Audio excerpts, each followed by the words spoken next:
Uudishimu. See on elu edasiviiv jõud. Kui meie esivanemad ei oleks olnud uudishimulikud, et mis küll teispool mäge olla võiks, oleksime me ilmselt välja surnud. Uudishimu on inimese üks kõige olulisemaid komponente. See on see, kus me loomariigist inimestena välja ronisime. 20. sajandi üks olulisem teadlane Albert Einstein on öelnud: mul ei ole ühtegi erilist annet, ma olen lihtsalt uudishimulik. Uudishimu ongi inimeseks olemise osa. Me kõik sünnime sellega. Ühe eluterve inimese algstardipaketti juba kuulub tohutu uudishimu. Me näeme tõesti, kuidas väga väike laps juba uudistab maailma, enne veel, kui ta oskab küsida midagi, juba käib ringi, paneb asju suhu, tahab teada nende maitset. Psühholoogid ütlevad seda samamoodi, et kõige tervem laps on uudishimulik laps tegelikult. Aga miks me üldse oleme uudishimulikud ja kuidas uudishimu töötab? Uudishimu on justkui tung, mis sunnib meid asju uurima, üritama aru saada asjadest ja õppima. Me vajame pidevalt infot meid ümbritseva keskkonna kohta, et seda paremini mõista ja paremaid otsuseid teha. Uusi teadmisi võib saada näiteks välisest motivatsioonist, nagu tööl või koolis. Kuid uued teadmised uudishimust tulevad hoopis sisemisest motivatsioonist. Näiteks koolis õpime selgeks, et Pythagorase teoreemi puhul võrdub täisnurkse kolmnurga kaatetite ruutude summa hüpotenuusi ruuduga. Kuid uudishimu paneb hoopis küsima, miks omistatakse see arvutuskäik just Pythagorasele, kui teoreem on 1000 aastat vanem kui antiikmatemaatik ise? Uudsus on ajule mõnus.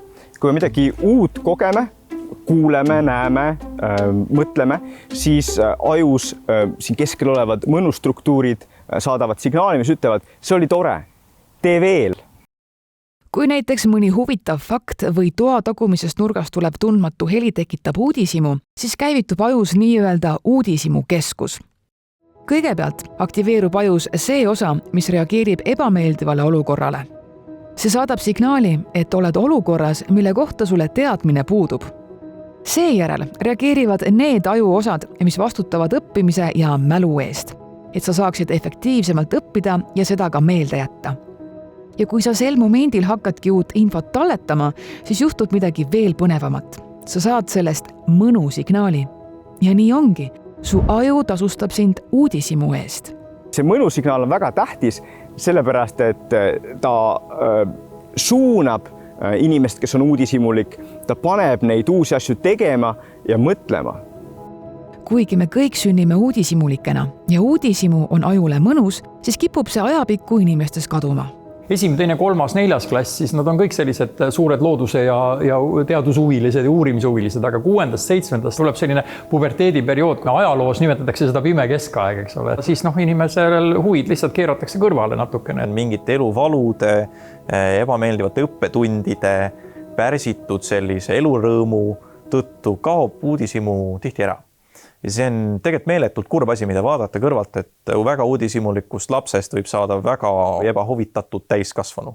Osati on see loomulik, et mida vanemaks me saame, mida rohkem me õpime, seda rohkem me maailma kohta teame ja seda vähem asjad tekitavad meis seda huvi. Aga teiselt poolt, otse loomulikult võiks olla nii, et mida vanemaks me saame, seda paremaid küsimusi me oskame küsida. Just uudishimu ongi inimkonna toonud sinna, kus me täna oleme.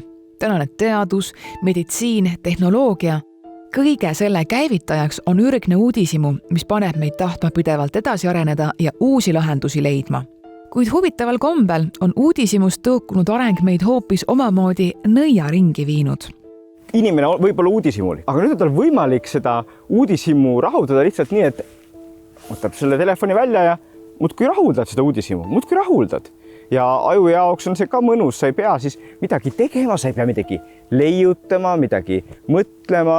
Me peame aru saama, et tähtis ei ole mitte see, et toimuks tehnoloogiline areng, vaid just see, et me hoiaksime uudishimu. Kui loome tehnoloogiad, mis võtavad üle uudishimu, siis edasi seda arengut ei toimu. Näiteks Eestis, et kui meil on igal lapsel on väga varakult käes nutiseade, siis võib-olla see järgmine generatsioon ei suuda enam niimoodi olla innovatiivne, nagu me tahaksime riigina. selleks, et uudishimulikust lapsest ei kasvaks mittehuvitatud täiskasvanu, ei tohi lapse uudishimu lihtsalt ära tappa. Et seda saavutada, peaks võib-olla tehnoloogia kasutamist vähendama. Koolis näiteks õpetajad võiksid suunata rohkem küsimusi küsima, rohkem uurima, rohkem avastama, selle asemel, et passiivselt lihtsalt istuda ja õppida. Mis on praegult õnnetuseks meie koolisüsteemis väga palju. Antakse inimesel midagi pähe õppida. Seda ei ole vaja. Las ta leiutab selle uue ise.